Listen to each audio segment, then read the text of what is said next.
And welcome to the Locus Awards. I'm Liza Tromby, and I am so glad that you can make it.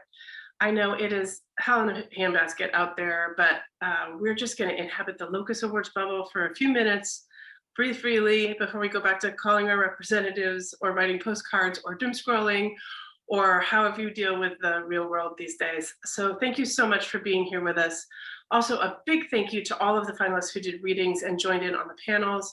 We've had a stellar lineup this year with Ogena Choe Donald-Pecky, Jeffrey Ford, Nala Hopkinson, Jose Pablo Iriarte, Kelly Link, Nettie Corafor, Suzanne Palmer, Kat Rambo, Angela Slatter, Michael Swanwick, Wale Talabi, Maggie Takuna Hall, Catherine M. Valente, Fran Wild, John Wiswell, and of course, Connie Willis, plus all of the authors who joined us in on today's panels. We had Daniel Abraham and Charlie Jane Anders, Akemi Don Bowman, Ciel Clark, TJ Kloon, Fonda Lee, Darcy Little Badger, Sam J. Miller, Charles Pazier, Sarah Pinsker, Cherie Renee Thomas, AC Wise.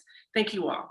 I really appreciate it. And if you're an attendee and you miss any of these fantastic events, the recordings will be available on the schedule page that has the Zoom links on it soon.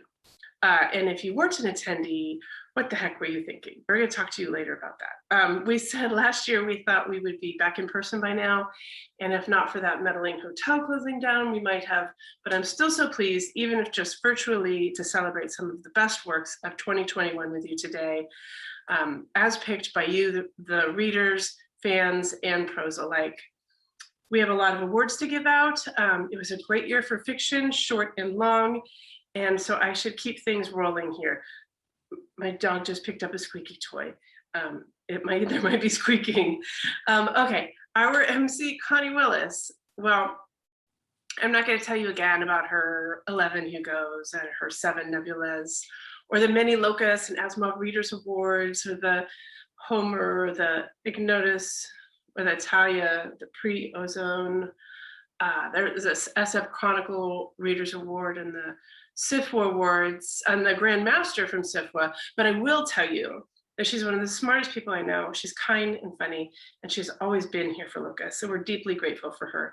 Also, she has been torturing me for years, maybe not intentionally, with this Road to Roswell book thing she told me about a few years ago, about aliens and abductions and Roswell. Well, about being carjacked into a road trip with an alien is still kind of an alien abduction with fewer tractor beams and cows. Well, there's probably still some cows because it's a road trip. Anyway, it's finally going to come out.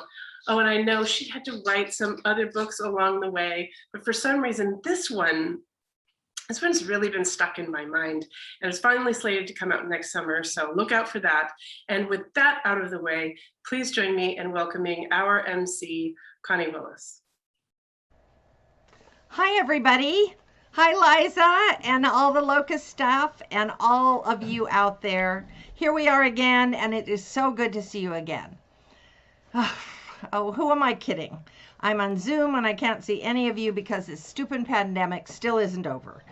You know how in Groundhog Day, Bill Murray says, this winter is never going to end. Well, that's kind of how I've been feeling about the times we're in. It's never going to end. We're just going to keep having more variants, Rho and Sigma and Tau and Epsilon, till we get all the way to Omega. And then we'll circle back to pi, which, as you know, has an infinite number of digits.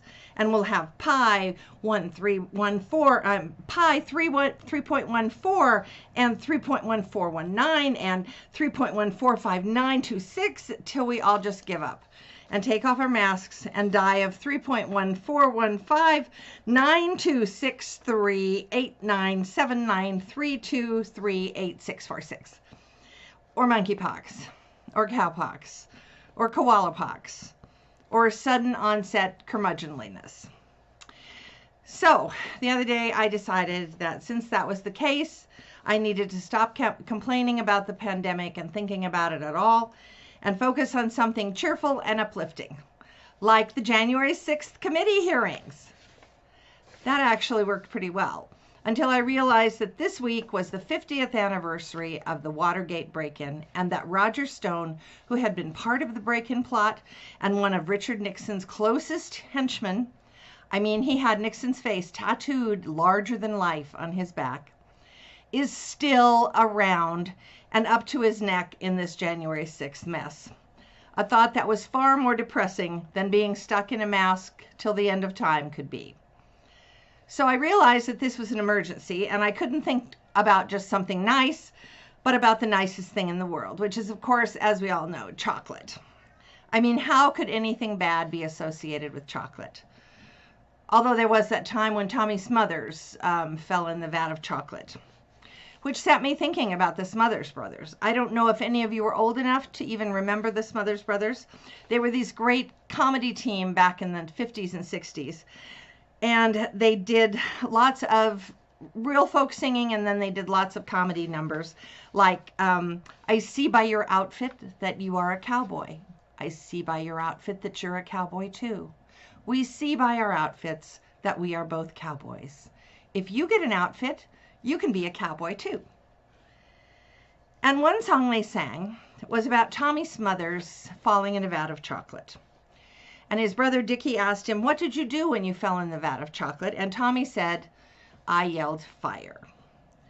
"What possessed you to yell fire when you fell in the vat of chocolate?" Dickie asked incredulously.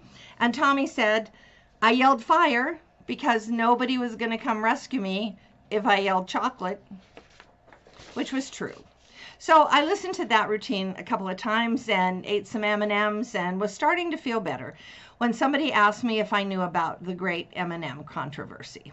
And I said, "What great M&M controversy?" And they said, "Tucker Carlson is really mad that they changed the M&M commercials. They gave the brown M&M kitten heels instead of stilettos, and the green M&M sneakers instead of go-go boots. And Tucker Carlson is really upset." They weren't kidding. Here's what he tweeted about it. "M&Ms will not be satisfied until every last cartoon character is deeply unappealing and totally androgynous. Until the moment when you wouldn't have a drink with them. That's the goal, when you're totally turned off by them." Now, I don't know about you guys, but I have never once been turned on by an M&M or their shoes. And when I saw that tweet, I thought, something has gone badly wrong with our situation when even chocolate has become controversial. So I set out to find out what it was. And the first thing I found was that there's this theory that an event happened a few years ago that changed everything. They don't know what the event was.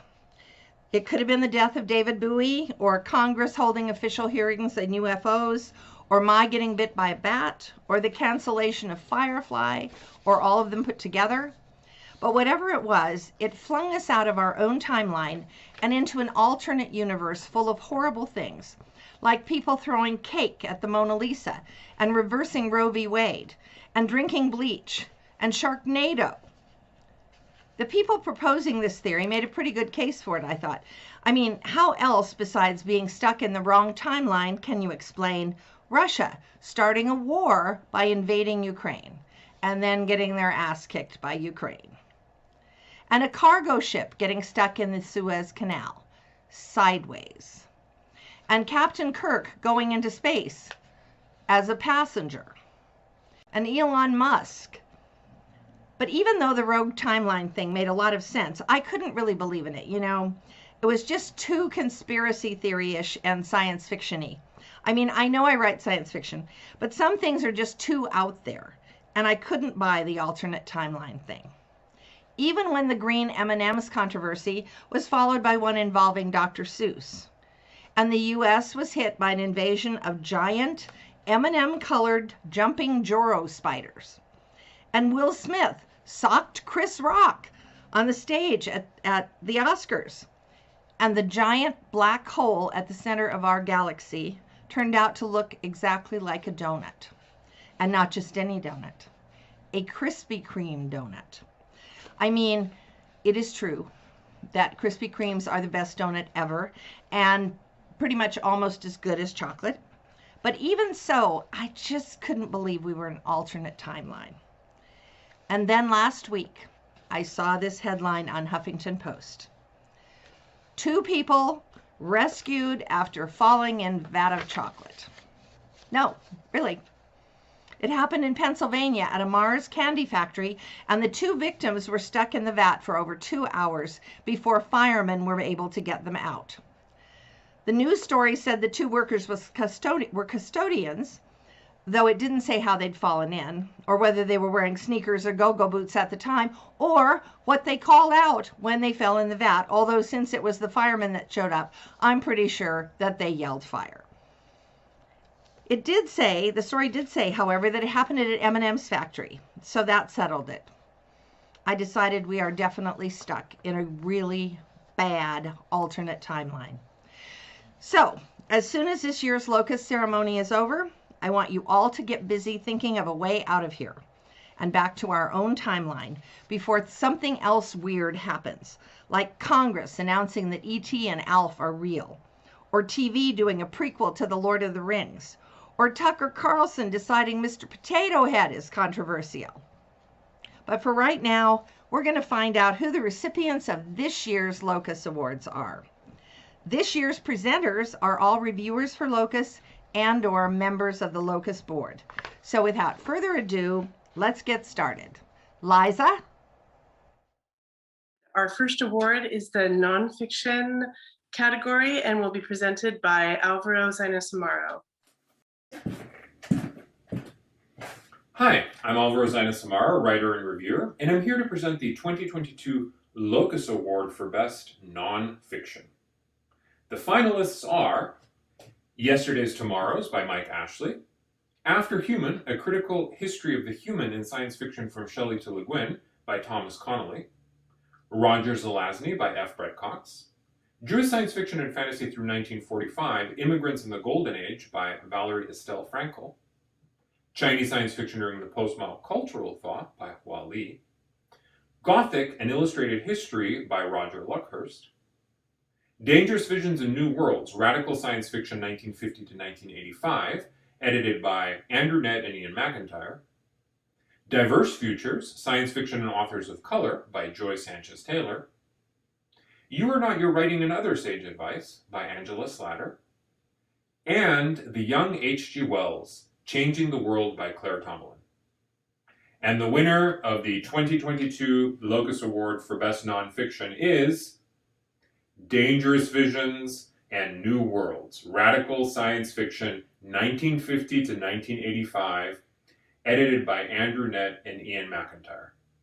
If you'd like to know more about this book, feel free to check out my review, available online at locusmag.com. Congratulations again to Andrew Nett and Ian McIntyre, as well as all of the individual volume contributors to Dangerous Visions and New Worlds, Radical Science Fiction 1950 to 1985. Well, this is a huge honour and we're thrilled to get this award. Thank you very much. Thanks to Locus Magazine and the team at PM Press, particularly Ramsey Kanan, Stephanie Pasvankius and Brian Lang. Thanks to all the contributors for their fantastic essays. We also want to thank all the people who helped us to source some of the very hard to get cover art and some of the very hard to get books. And thanks to Grant Stone from the Fast and Light radio show and to all the libraries who helped put us onto fantastic books in our formative years.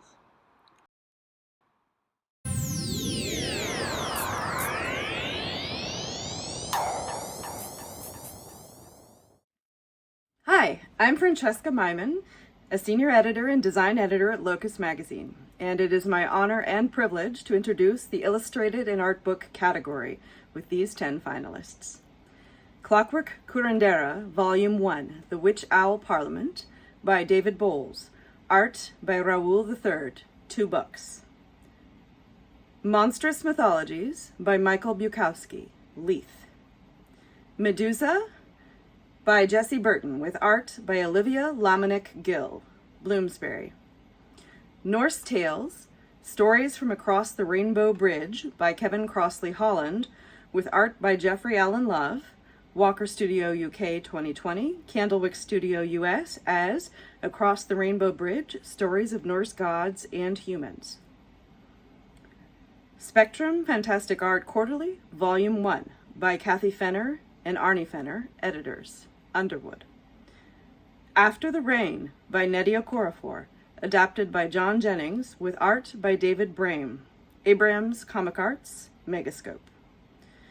1984, The Graphic Novel, by George Orwell, with art by Fido Nesti, Houghton Mifflin Harcourt. The Labyrinth, by Simon Stollenhag, Fria Ligon, Sweden 2020, Simon & Schuster UK 2021, Image Comics US 2021. Squad, by Maggie Takuta Hall, with art by Lisa Sturl. Harper Alley, Green Willow. The Art of Neil Gaiman and Charles Vess's Stardust, by Charles Vess, Titan. And the winner is The Art of Neil Gaiman and Charles Vess's Stardust, by Charles Vess, Titan. Congratulations, Charles. I love books, especially books that put words and pictures together in order to tell a particular story. Most of the time, that means that you, as the artist, are in collaboration with the writer. It was more than 20 years ago that I was fortunate indeed to have Neil Gaiman ask me to be involved with the new story he was formulating, Stardust. His words brought out the best in me, artistically pushing me in directions I would not have chosen on my own. So now, all these years later, when friend and editor at Titan Books, Steve Saffel, suggested that I assemble a book telling the informal history of how that collaboration came to be, I leapt at the chance. So tonight, I want to thank Neil and Steve and the amazing production team at Titan Books for helping me make The Art of Stardust a reality. Thank you for voting for us.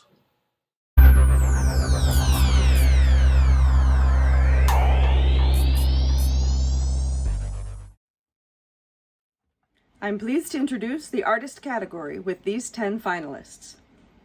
Tommy Arnold, Kinuko Y. Kraft, Rovina Kai, Galen Dara, Bob Eggleton, Victo Nye, John Picasso, Sean Tan, Charles Vess, and Michael Whalen. And the winner is Charles Vess. Congratulations, Charles. There's so many fine artists in our field that it's always flattering, win or lose, to be chosen to stand beside those that are in a short list nominated for Best Artist.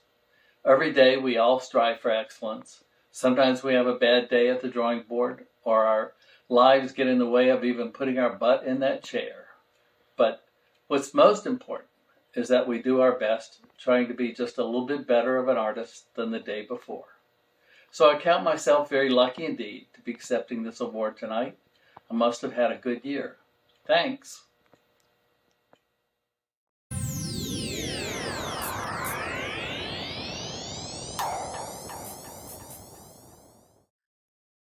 Hi, it's me again, this time with Toto because I can't get him to be quiet. I'm going to present this year's finalists and winner for the Locus Award for Editor. This year's finalists are Neil Clark, Ellen Detlow, Ogena Choe Donald-McPecky, Sylvia Moreno-Garcia, Arlie Sorg and Christy Yunt, Jonathan Strawn, Lynn M. Thomas and Michael Damian Thomas, Cherie Renee Thomas, Anne and Jeff Vandermeer, and Sheila Williams. And this year's winner, the Locus Award for Editor, is Ellen Detlow. If you see me, it means I've won the Locus Award for Best Editor. I'm sorry I can't be with you in person, but while I'm in my New York apartment recording this, during the awards I'll be in Florida celebrating my mother's 95th birthday, and she would never forgive me if I missed it. Nonetheless, I am deeply honored by this award celebrating the profession of editing. Although editing might seem like a solitary endeavor to outsiders, it's actually not. I interact with many writers, both new and seasoned, and those interactions bring me great joy. So thanks to all of you who voted. You've made me very happy.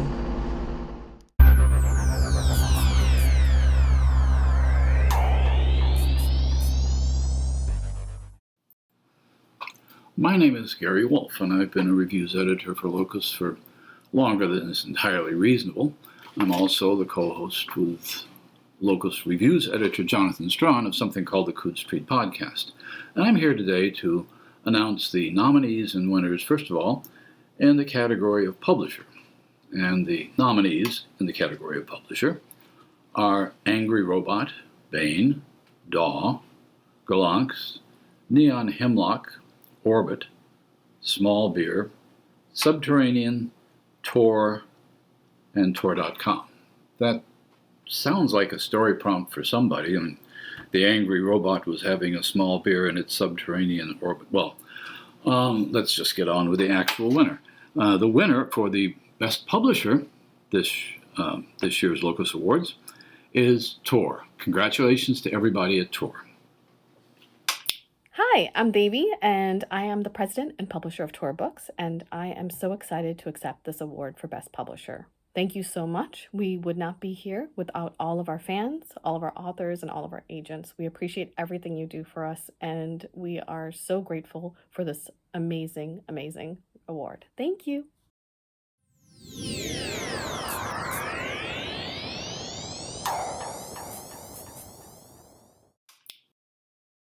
The next category is magazine.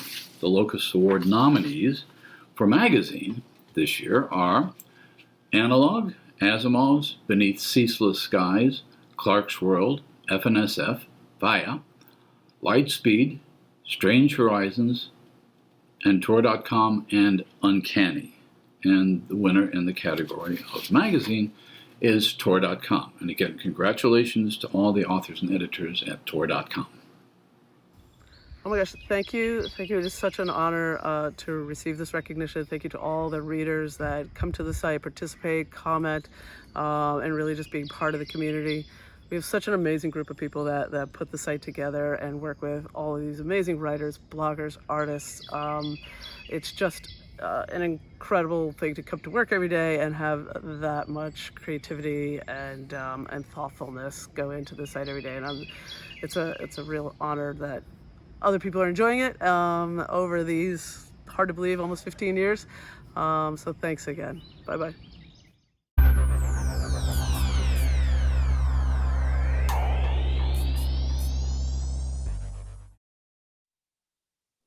Hello, I'm Karen Burnham. And I'm Karen Lord, and we're here today to announce the category Best Collection. Starting with Even Greater Mistakes by Charlie Jane Anders from Tor and Titan. Shoggoths in Traffic and Other Stories by Tobias S. Backel from Fairwood. Spirits Abroad by Zen Cho from Small Bear Press. Big Dark Hole by Jeffrey Ford from Small Beer Press. The Best of Elizabeth Hand by Elizabeth Hand from Subterranean. Midnight Doorways, Fables from Pakistan by Usman T. Malik from Kitab. Belladonna Nights and Other Stories by Alistair Reynolds from Subterranean.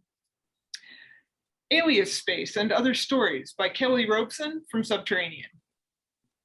The Ghost Sequences by A.C. Wise from Undertow. And Never Have I Ever by Isabel Yap from Small Beer Press. And the winner is Even Greater Mistakes by Charlie Jane Anders from Tor and Titan. Congratulations, Charlie Jane. Short fiction is doomed! Short fiction is doomed! It's doomed! We better get to the bomb shelter! No, wait. Short fiction is not doomed. And a big part of why short fiction is alive and well and healthy is because Locus Magazine has been covering it in every issue, reviewing it, discussing it, and treating short fiction like a form that is worthy of appreciation. And I honestly, as somebody who loves short fiction and loves writing it, I've been so grateful for that for so many years. And it's part of why I still write short fiction today, because I know that Locus is out there taking it seriously. All of which is to say, this honor in particular means so much to me coming from Locus. The fact that y'all looked at Even Greater Mistakes and saw something worth appreciating just makes me so happy, and I cannot tell you how grateful I am. I also have to express a lot of gratitude to my agent Russ Galen and to my editor Patrick Nielsen Hayden and everybody else who worked on this book. You know, doing a single author collection of short stories in this day and age is it's a huge undertaking. It's a big risk. It's a big swing. you know, and everybody went into it with so much gusto, and they encouraged me to kind of put together a book that was really eclectic, that covers a lot of different styles and approaches, from very, very dark dystopian, you know, near future stories to some pretty whimsical, fanciful stuff. It covers a whole range of tones. I'm so grateful for that. Thanks to everybody at Tor and Macmillan for championing this book and for making it happen. And, you know, finally, thanks to my partner, Annalie Newitz, for inspiring me with their short fiction and for being the first reader for so many of these stories, and just always being there to remind me of why stories are awesome. And thanks again to you at Locus, everybody who voted for this. I appreciate you all so much. Thank you.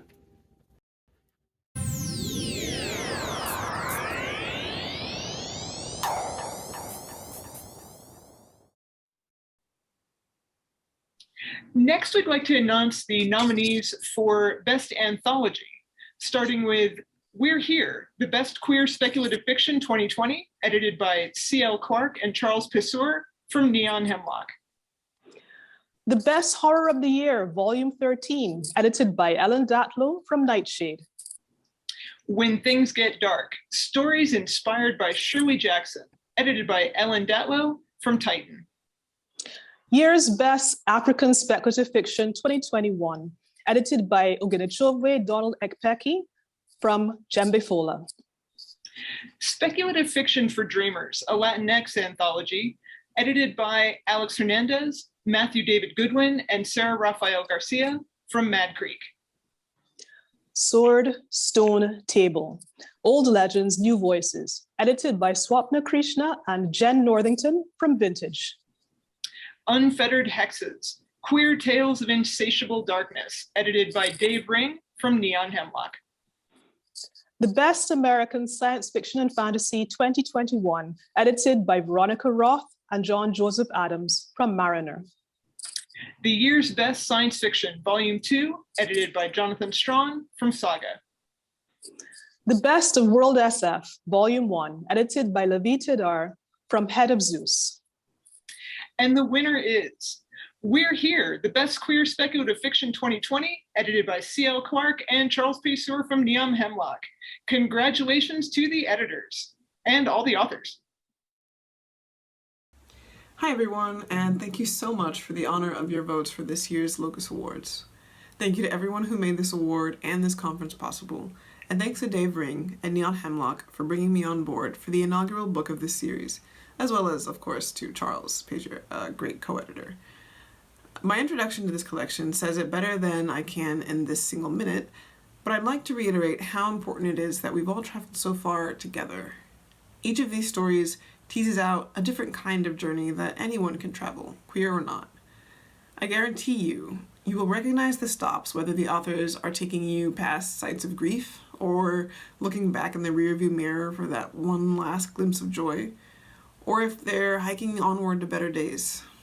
So thank you also to the authors who took us on these journeys. We truly appreciate your words. Thank you so much. Wow, thank you. Thank you first and most to my husband, Matt, for his support, inspiration, and patience. Thank you to Neon Hemlock Press and Dave Ring for approaching me to be a part of this fantastic project. Huge thanks to C.L. Clarke for picking some amazing and resonating stories and for being such a fantastic co-editor for what was my first edited anthology. To Bogi Takash, Kellen Spara, Steve Berman, and all the other editors who came before and shining a spotlight on queer speculative fiction, thank you. And to all the authors out there writing, submitting, and putting out queer stories, the ones who are featured in this book, yes, but all those who put their work out there, who have been pushing boundaries for so long, and for those still pushing boundaries, still telling your stories, thank you. This would not have been possible without you.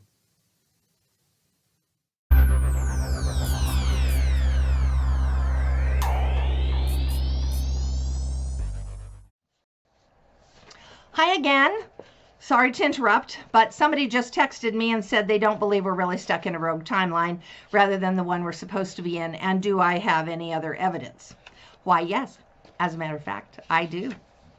Number one, We are currently experiencing shortages of baby formula, hot sauce, and tampons.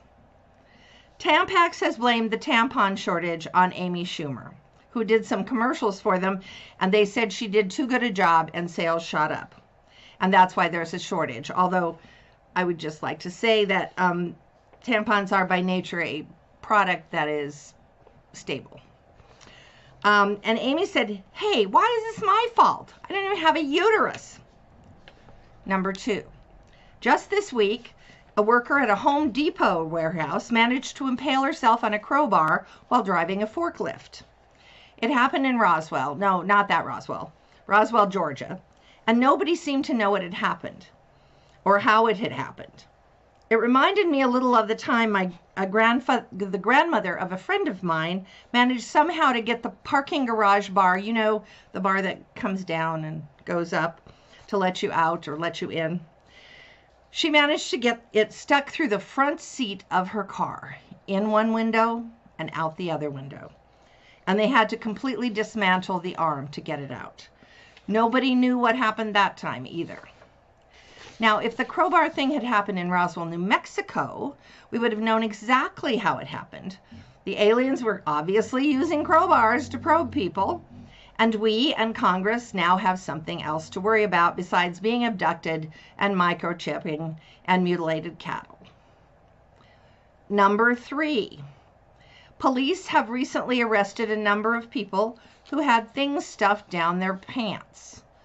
Not just meth and handguns and marmalade sandwiches like you'd expect, but also a rifle, a crossbow, a python, 52 snakes, lizards, and horned toads, an assortment of lobsters, a guitar, and 3 live chickens.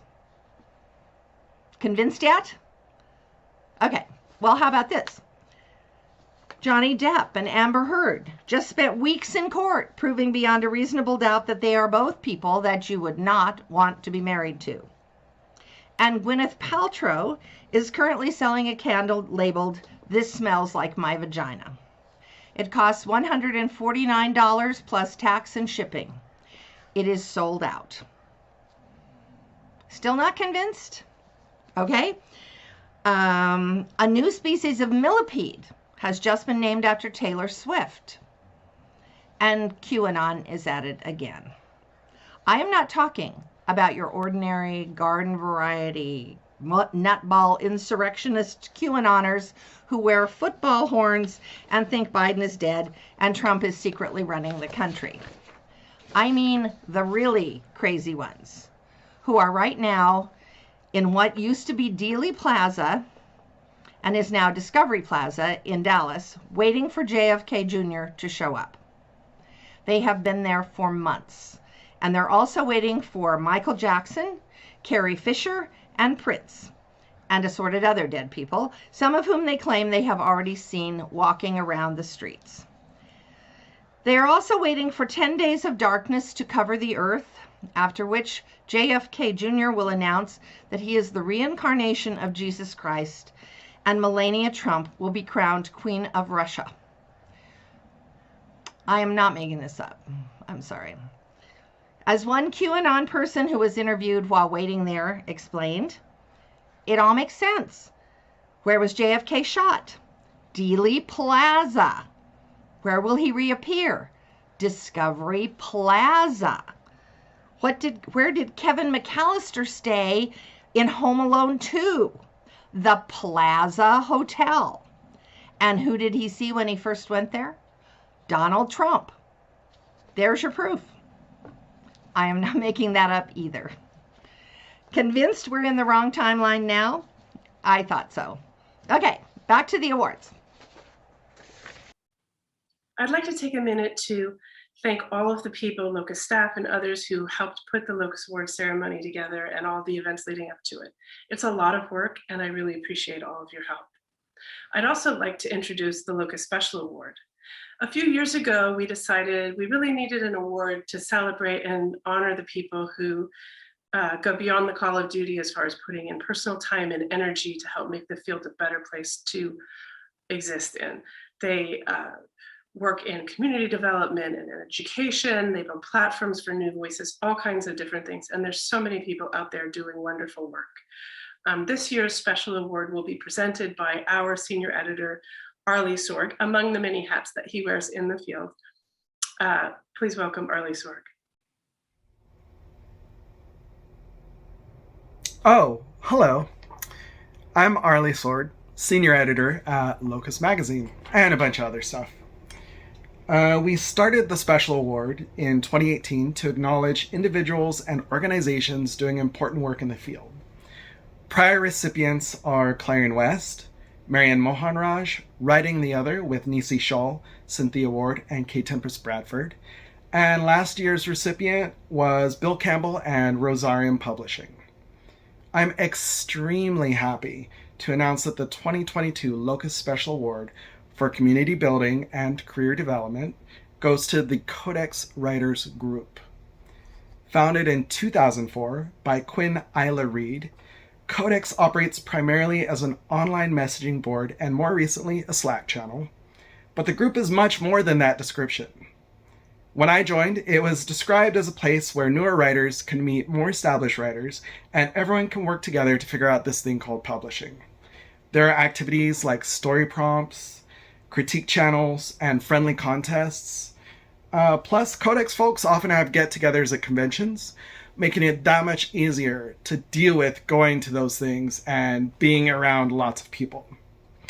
With roughly 750,000 posts, discussions in Codex provide vast, incredible treasure troves of resources on pretty much any publishing topic imaginable. And if it hasn't been discussed yet, all you need to do is post a question. Well, quite literally all of this and more. It's completely free. Erin Cashier is admin lead who volunteers her time to keep things running, along with a small number of other community-minded folks.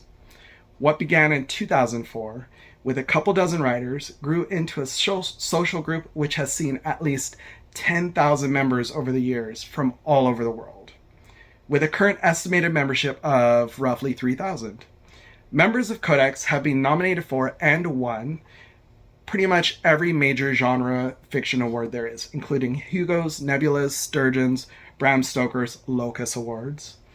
They've had books published by every major publishing house and have had stories and books optioned for video games and TV, works translated into many different languages, and more. For folks like Erin and Quinn and others, it's not about the awards, it's about the sense of camaraderie and being supported by people who get what it's like to be a writer in the trenches along the way. The Codex Writers Group can be found at codexwriters.com. Please join us in welcoming, in celebrating, in the amazing feats of the Codex Writers Group. Thank you very much. What a sweet and unexpected honor it is to be getting this Community Building and Career Development Award for Codex from Locus. I'm Erin Cashier, and I've been Codex's admin for the past 4 years. As nice as it is to be getting this award on Codex's behalf, I very much know that we're not getting it because of me. Codex is awesome and helpful because its members are awesome and helpful. Because people on Codex want to and go out of their way to help one another succeed, whether that be by sharing industry experiences, news, participating in crit groups or in our internal contests, or just listening to people get things off their chest in Slack. I'm just the den mom and the wallet, but I wouldn't have become either of those things if I didn't love it there myself. And I wouldn't be the writer I am today now under other names if my writing friends from Codex hadn't always had my back. Your family can be supportive and your real life friends can, sure, but there's just something about talking about writing with people who get it, who have stood where you stood, to help encourage you when you're down and cheer you earnestly when you succeed. It makes all the difference in the world. If you qualify for Codex, I can't promise you you'll win awards or even finish writing a book, although tons of our members have. But what I can promise you is a community. So thank you, Locus, for recognizing us for that, and to everyone else, I look forward to seeing you on the boards. Thank you so much. I really couldn't be more delighted to be recognized here alongside Aaron and everyone who's lifted up Codex over the years. At workshops in the early 2000s, I met some delightful people who were also disquietingly good writers, and I started imagining how amazing it could be if they could all talk to each other. So I invited them to gather and updated some forum software I'd written. Lawrence Schoen had the idea of calling it Codex. The conversations I've had with other writers there, the contests and member-run events, everything else have taught me more that I could possibly convey, not just about writing and publishing, but about working together and supporting each other, even in recent months when I've gotten invaluable advice on my middle grade novel, my agent search. It's Codexians themselves who are the sun who gives the Codexian system light and life, who move forward, of course, our ultimate goal of world domination. I'd really like to recognize and appreciate those other founding members, Aaron and the others who participated in Codex governance, all the volunteers who've run contests and events and contributed to technical work, and everyone who's been part of the Codex conversation. I also really want to thank those people who fought for Codex to become more diverse, supportive, and safe, especially when they've had to cope with my own mistakes and blind spots. There are too many folks who've made Codex what it is to mention, but I do want to especially thank my longtime friend and a writer I admire, Floris Kleine, who took over the hard work of keeping the technology of Codex going and has done an amazing job.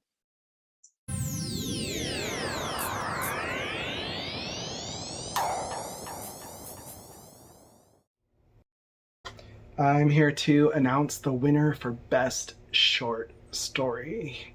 The finalists are If the Martians Have Magic by P. Jelly Clark at Uncanny, Mr. Death by Alex E. Harrow at Apex, Proof by Induction by Jose Pablo Iriarte at Uncanny, Let All the Children Boogie by Sam J. Miller at Tor.com, Where Oaken Hearts Do Gather by Sarah Pinsker at Uncanny, Crazy Beautiful by Kat Rambo at the Magazine of Fantasy and Science Fiction, Hugin and Moonin and What Came After by Michael Swanwick at Asimov's, An Arc of Electric Skin by Wole Talabi at Asimov's, The Sin of America by Catherine M. Valenti at Uncanny, For Lack of a Bed by John Wiswell at Diabolical Plots. And the winner of this year's Locus Award for Best Short Story is Where Oaken Hearts Do Gather by Sarah Pinsker, published by Uncanny in the March-April issue of 2021. Everyone, congratulations to Sarah Pinsker and another awesome short story. Well done. Well, if you are watching this, I guess I've won a Locus Award, so yay. I am very excited about this. I've never won a Locus Award before. I want to say thank you to everyone who read this story and voted for it. And thank you to everyone else on the list. That is a wonderful list of stories. Thank you to Uncanny Magazine for publishing it. And to Kim May Kirtland, my unflagging warrior of an agent, and to Zoo and my family. Those are the thank yous, but I also want to say an appreciation of Locus right now, because when I was 14 years old and I decided I was going to send my stories out, I knew about Asimov's and fantasy and science fiction and amazing stories, and that was it.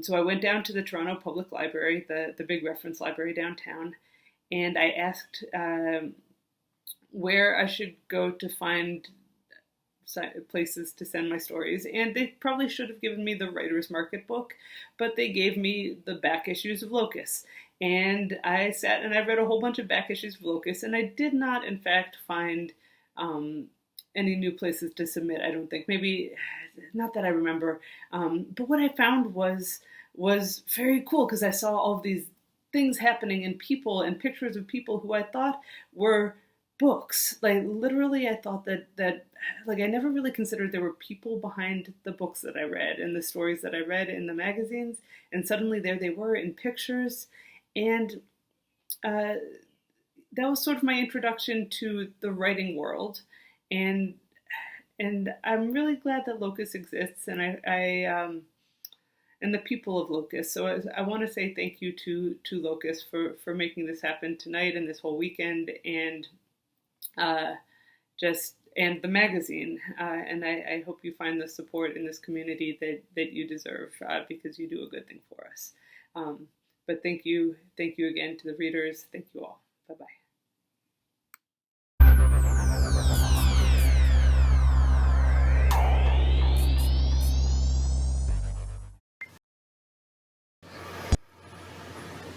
Hello, my name is Charles Pesur, and I am here to announce 2 categories of the Locus Awards. The first is the novelette category. The top 10 finalists are The Red Mother by Elizabeth Bear, Mulberry and Owl by Aliette de Bodard, Broad Duddy Water, A Sunken Story, Skinder's Veil by Kelly Link, The Black Pages by Nettie Okorafor, Bots of the Lost Ark by Suzanne Palmer, L'Esprit des Escaliers by Catherine M. Valenti, Unseelie Brothers Limited by Fran Wild, That Story Isn't the Story by John Wiswell, Small Monsters by E. Lily Yu. And the winner is That Story Isn't the Story by John Wiswell. Congratulations. Good evening, everyone. This is a tremendous honor. Tonight I won one award, and I lost one award, and I wasn't nominated for most of them. So technically, I have contained all possible outcomes in one smiley package. I am Schrodinger's finalist. You could say I'm a jontological problem. And sometimes I like being a problem. So let me talk to you for a minute about problems. See, this novelette, That Story Isn't the Story, is about growing while our trauma lives on inside us, and the sources of that trauma are just continuing to live on outside of us, often pursuing us. And it's about surviving by controlling our stories and through the breath of life that comes from someone believing you. I'm certainly sitting here in front of you tonight in no small part because of such believers. Lynn and Michael Damian Thomas, who believed in this novelette, and Nat Silva, who has helped me through many of the darkest hours of my last decade and who stayed up with me very late one night helping me figure out exactly how I wanted this novelette to end. And my mother, who, when I was a kid, drove me from doctor to doctor to doctor to make sure that I survived, and who never once complained about having to pick me up another batch of books from the library. Because you see, I am also sitting here because of stories. Because years ago, I was a disabled boy who didn't want to live, and I'd lie in bed all night in this pain that I didn't understand. And one of the few things that got me through those sleepless nights and into better dawns was the pull of good stories. Because if I got into a good story, I'd want to live another hour to read what happened next. I'd want to see the next episode of a good anime. I'd want to explore the next tower in a good JRPG.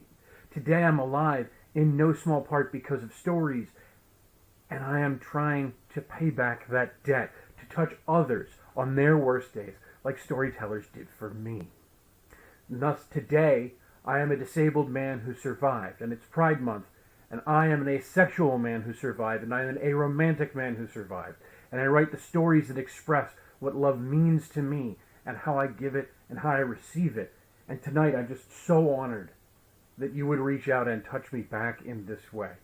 And I'm so honored to be on a ballot of so many great writers, and I'm so honored to live in this, what Elizabeth Bear calls the rainbow age of fiction, to be a peer of so many greats and so many emerging voices. So thank you all so much for this award, and thank you all for broadening the kinds of stories that are published and told today. And thank you all for making it through another restless night to a better dawn with me. Thank you all for surviving.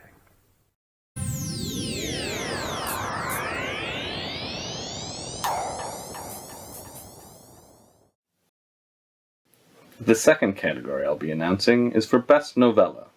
The top 10 finalists are A Blessing of Unicorns by Elizabeth Bear, A Psalm for the Wild-Built by Becky Chambers, Defect by Nino Cipri, Fireheart Tiger by Aliette de Baudard, A Spindle Splintered by Alex E. Harrow, The Return of the Sorceress by Silvia Moreno Garcia, Remote Control by Nnedi Okorafor, Comfort Me with Apples by Catherine M. Valenti, The Past is Red by Catherine M. Valenti, Fugitive Telemetry by Martha Wells. And the winner is Fugitive Telemetry by Martha Wells. Congratulations. Hi, thank you so much. Thank you to everyone who voted for Fugitive Telemetry. I'm really thrilled to win this. I'd like to thank also my agent, Jennifer Jackson, Michael Curry, Lee Harris, my editor, Irene Gallo, and everyone else on the production team at Tor.com, Kevin R. Free, the audiobook narrator who's so fabulous, and everyone at Recorded Books, and cover artist Jamie Jones, and designer Christine Folter. Thank you all.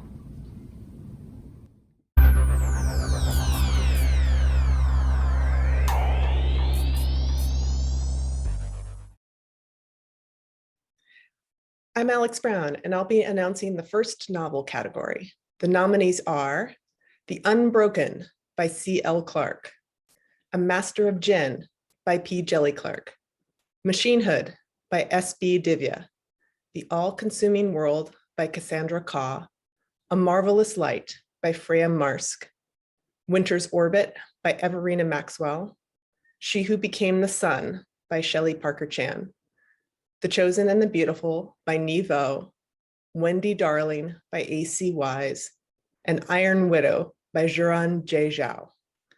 And the winner is A Master of Gin by P. Jelly Clark. Yay! Hello, everyone. If you're watching this, it means I maybe won an award. Wow. So first off, please allow me to express my heartfelt gratitude. As I always say, when I first started this world in my short story, A Dead Gin in Cairo, I had no intention of writing more. Now there's another short story, a novella, and an award-winning novel. So I want to thank all the readers who asked for this book. You were always the muse.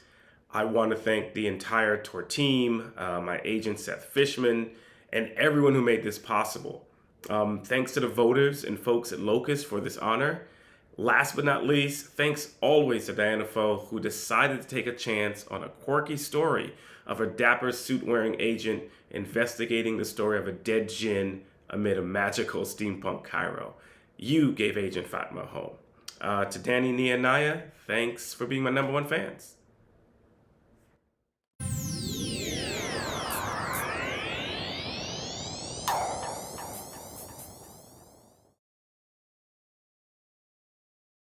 The nominees for Young Adult Novel are Victories Greater Than Death by Charlie Jane Anders, This Poison Heart by Kaylin Bayron, The Infinity Courts by Akemi Dawn Bowman, The Gilded Ones by Namina Forna, A Dark and Starless Forest by Sarah Hollowell, Redemptor by Jordan Ifueko, Chaos on Catnet by Naomi Kritzer, A Snake Falls to Earth by Darcy Littlebadger, Terciel and Eleanor by Garth Nix, and Iron Widow by Juran J. Zhao.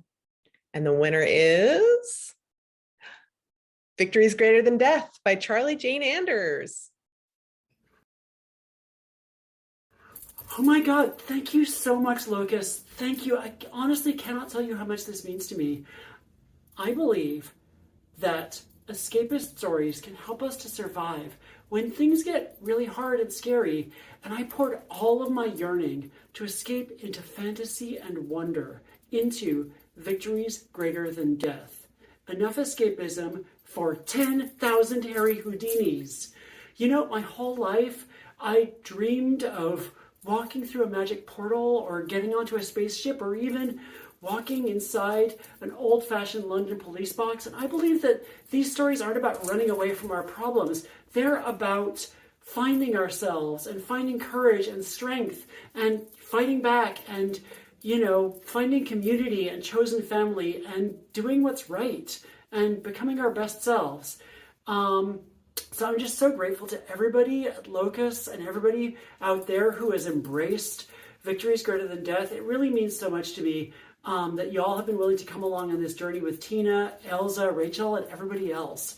And I also absolutely have to thank my editor, Miriam Weinberg, my agent, Russ Galen, and everybody at Tor, Teen, and Macmillan who has helped to launch Victories Greater Than Death up into the stratosphere, including Patrick Nilsson Hayden, Ceresia Fennell, Ashley Spruill, and too many other people to mention. I could be literally here all day, but I'm so grateful to all of you. Finally, I'm so grateful to my partner, Annalie Newitz, for always being there and supporting me, and most of all, showing me how to reach for the stars. Thank you so much.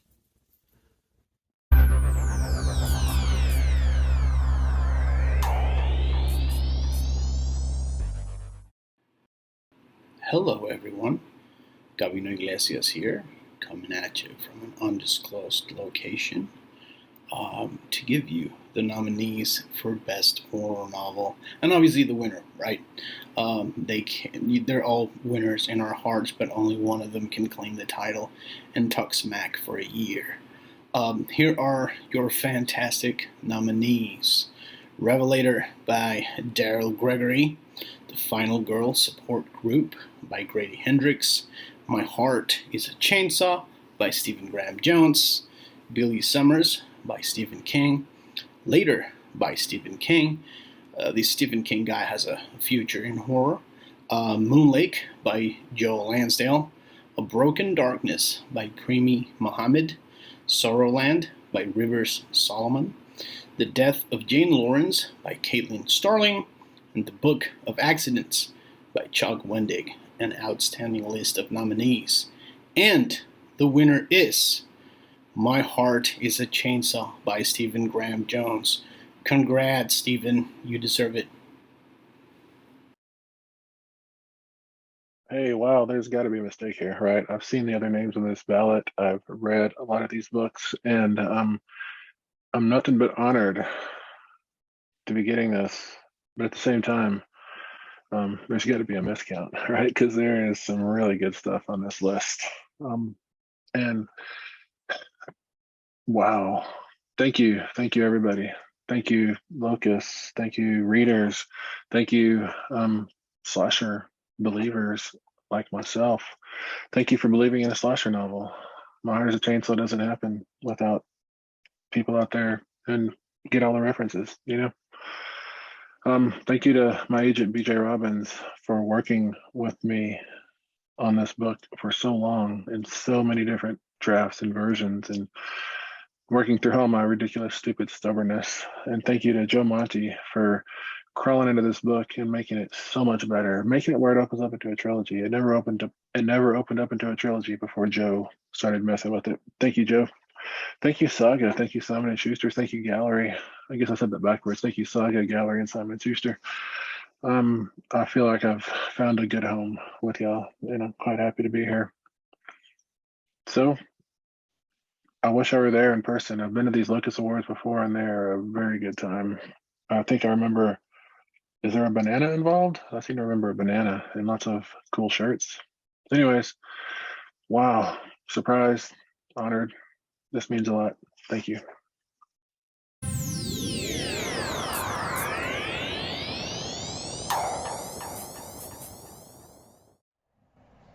The finalists for Best Fantasy Novel are Light from Uncommon Stars by Rika Aoki from Tor. The Witness for the Dead by Catherine Addison from Tor and Solaris. Blackwater Sister by Zen Cho from Ace and Macmillan. Paladin's Strength by T. Kingfisher from Argyle. Under the Whispering Door by T.J. Clune from Tor and Tor UK. Jade Legacy by Fonda Lee from Orbit US and Orbit UK. The Last Graduate by Naomi Novik from Del Rey and Del Rey UK. Soul Star by C.L. Polk from Tor.com. The Jasmine Throne by Tasha Suri, Orbit US, Orbit UK. And No Gods, No Monsters by Cadwell Turnbull from Blackstone. And the winner is Jade Legacy by Fonda Lee from Orbit US and Orbit UK. Congratulations, Fonda. I'm filming this a week before the actual Locus Awards, and I'm a pretty superstitious person, so I tend to believe that filming an award acceptance speech before the actual awards ceremony is tantamount to a huge jinx that means I am definitely not winning this award. So just know that if you are out there watching this video right now, I am very shocked right now, and I'm going to have to reevaluate a lot of my belief systems. But I am very, very thankful and honored to be the winner of the Locus Award for Best Fantasy Novel. This is something that I really could not have done without a lot of support. I want to thank Sarah Guan, who was the first one who acquired the Greenbone Saga, and the entire team at Orbit. My editor, Nivea Evans, for coming in and helping me to push this series to its conclusion. Angela Mann for publicity and marketing. And everyone from my copy editor to the production designer, everyone who helped to launch this book in fine form. Also, thank you to Jim McCarthy, my agent, and most of all to my husband, Nathan, and my kids, Lana and Aaron, for giving me the space and the support to finish this door-stopper trilogy concluding novel during a global pandemic. I'm honestly still kind of dazed by the whole thing and surprised that it managed to get done. And most of all, thank you to all my readers and Greenbone Saga fans for really supporting and recommending this book to others. You're the reason I can keep doing this. So I hope that next year we will be back in person with our Hawaiian shirts and Connie Willis's shtick at the Locus Awards. Thank you, everyone.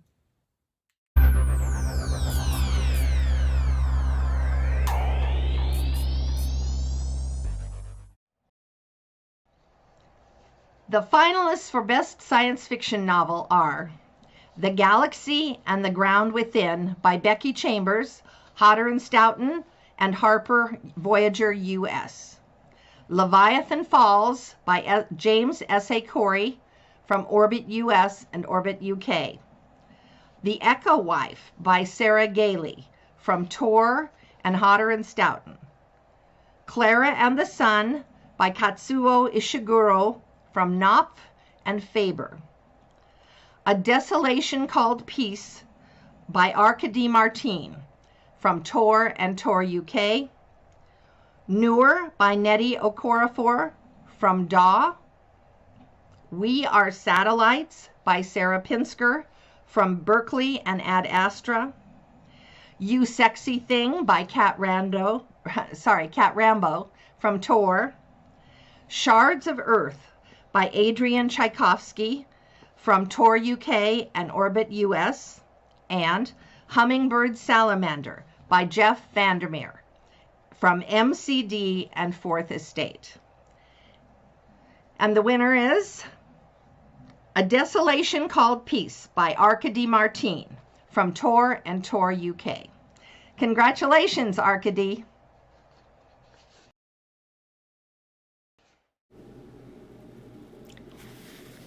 Thank you all so incredibly much. I'm surprised and absolutely delighted, and quite honestly both touched and overwhelmed to win a 2022 Locus. I'd somehow gotten into my head that second novels, especially second novels which are the back half of duologies, are extremely unlikely to win awards. And yet, here I am. Thank you for seeing this work, and for finding it worthwhile. Writing a sequel is a very strange process. There's this whole book behind you with the weight of its themes and questions distorting your new blank canvas, like gravity distorting space-time. If A Memory Called Empire was about what to do about falling in love with the culture that was devouring yours, A Desolation Called Peace is about whether there are better answers than apocalyptic violence when you encounter something so other to you that it is incomprehensible. The one question follows on from the other. For me, they're two halves of the same coin. And it's a question that feels like a Mahit question. It's the question she's been asking all along, after all. Whether she gets to be human in Tixcalan. Whether there is ever the possibility of any comprehension. And it's funny, I didn't let her answer it in the end. I gave the answer to another character entirely. Maybe because I'm still not sure myself what my own answer is.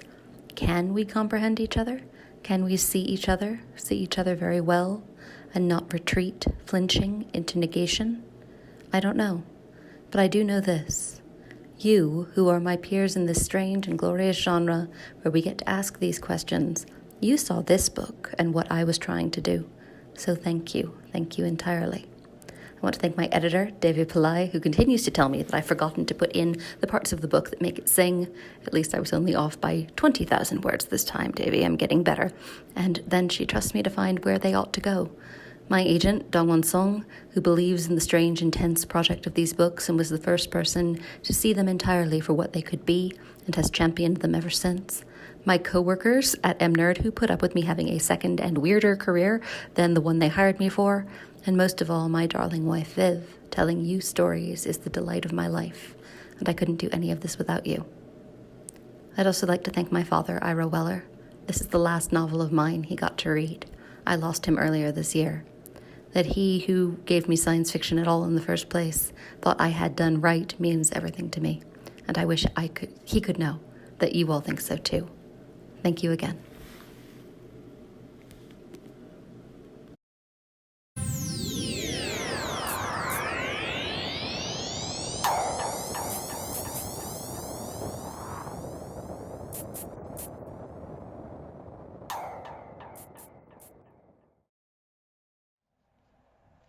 Congratulations, everybody, and thank you for... Oh, wait, I forgot to say this. Somebody just texted me to ask what happened to the woman who got impaled on the crowbar. And I am happy to say that she is expected to recover, although they are still not saying how this happened in the first place.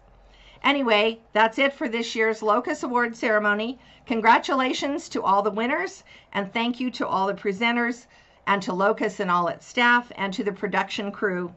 Thanks to all our sponsors for their support, and a special thanks to you for coming. Now get out there and get busy finding a way out of this nightmare timeline so we can do this in person next year. Bye.